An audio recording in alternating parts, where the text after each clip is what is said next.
Hi, I'm Ryan. Did you know that Google offers many powerful programs that you can use today for free, and all you need is a simple Google account? Well, here, let me show you. If you go to google.com and you click the sign in button in the upper right hand corner, you can create a Google account if you don't already have one. If you do have a Google account, then you automatically have access to a number of free programs. Let's see what some of them are. If you go to workspace.google.com, we can get an idea of what's available. If we scroll down the page, this is what we're looking for. Google Workspace includes all of these different apps. So first of all, before we get into this, just know that your free Google account has access to most of these programs, and you can use them as much as you want. But if you would like additional features, you can pay for Google Workspace. It's a subscription service, but you don't have to. And just a quick point about all these different apps. For one, they're all stored online. So you could work on something in one of these apps on your computer, but then you could also bring it up on your phone once you log into your Google account, which makes these apps even more powerful. And two, a lot of these have an app that you can install on your phone. So that way you can easily bring up something on your phone that you've been working on your computer, which makes these apps even better to use. Okay, let's talk about some of these apps that you have. First of all, Gmail. Gmail is a great option if you just want a way to get email, to send email. It works great. It's a wonderful tool. If you'd like more information about it, I've made a video about it. You can learn more how to create a Gmail account, how to use it. It's an awesome tool. Then there's Google Drive. So on your computer, you have what's called a hard drive, and that's where your pictures and your documents, they're stored on your hard drive. Well, cloud storage is essentially taking a file that you have, say a photo, music, whatever it is, and then storing it online where only you can access it.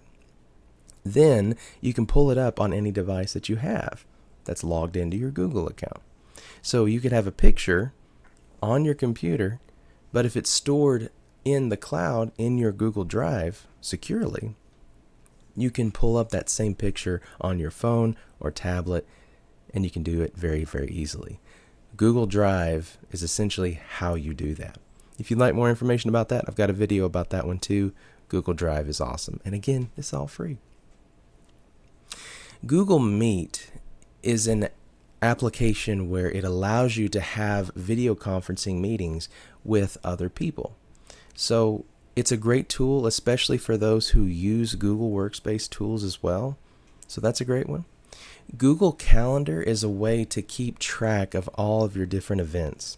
You can send Google Calendar invites. So say you're planning a party and you want to invite someone to that party, and you've got the location and everything, the time and everything. It can be a simple invite that you email someone, and then they have all of that information available to them. They can see where it's at. They can see the time, and it's a simple email. Google Calendar is great. It can keep your life organized. It's great. Again, I've got a video on that one too if you'd like to see it. Google Chat is essentially a messaging platform for Teams, a lot like Meet that we talked about just a moment ago. It allows teams to chat in real time. Very, very nice. Then there's Gemini. There's been a lot of talk about artificial intelligence lately, and it's a big subject. But essentially, what AI does is it acts like a virtual assistant. So you can ask it questions. It can help you on problems. And Google's specific version of AI is called Gemini. So with the free Google account, you have access to a lot of different features with AI, with Gemini. But with the paid accounts, they give you more access to it, but you can still use it on the free accounts.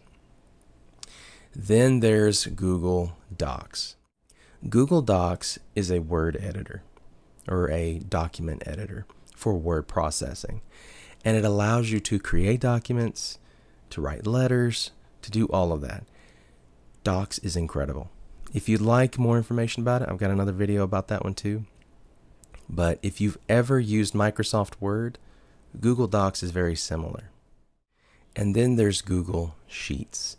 Now, if you've ever used Microsoft Excel, Google Sheets is very similar. You can create spreadsheets using a lot of the same functionality in Microsoft Excel, but you can do it for free. Awesome tool. Awesome tool. Google Slides is a lot like PowerPoint. You can create presentations and slideshows all online, and you can do it using Google's tools. It's a great tool as well. Then there's Vids. Vids is not one that I use a lot, but I know of some who do, and they say a lot of great things about it. Essentially, it's an online video editor that allows you to take simple videos and simply edit them all online and then download them. It's a great tool to have. Google Keep is a way to keep track of digital notes. So Docs helps you to create actual documents, but yet Keep is for the smaller things. So if you download the Google Keep app to your phone, then you can write simple notes on it and then save them for later use. It's great for small things like that. Google Sites allows you to create simple web pages that you can publish and make viewable to other people. So you can create simple websites, all for free. Then there's Google Forms. So let's say that you need to create a simple form or a simple survey. Google Forms allows you to do it. You can easily send a link. Others can fill out the form. It's an awesome tool. Then there's Google Tasks. Google Tasks allows you to have a simple checklist or to-do list, and it's tied to your Google account, so you can pull it up on any device that you have and see what you need to do for that day. Again, awesome tool, and it's all for free. NotebookLM and AppSheet are more advanced. NotebookLM is an AI research assistant. It essentially goes deeper into AI. AppSheet is a no-code apps and automations tool. Again, it's a little bit more advanced. But all of these apps are tied to your Google account and for free the vast majority of the time. NotebookLM, AppSheet, and Gemini, a lot of those are used more with the paid accounts, but most of these that we've talked about, you can use as much as you want completely for free. So as you can see, Google offers many free programs that can help you in your work life, in your private life, to be more organized. In fact, if you'd like to get started, why don't you try this video? It's on Google Docs, and hopefully it will help you get started with that one. But either way, thank you so much for watching. I'm Ryan, and I'll see you on the trail.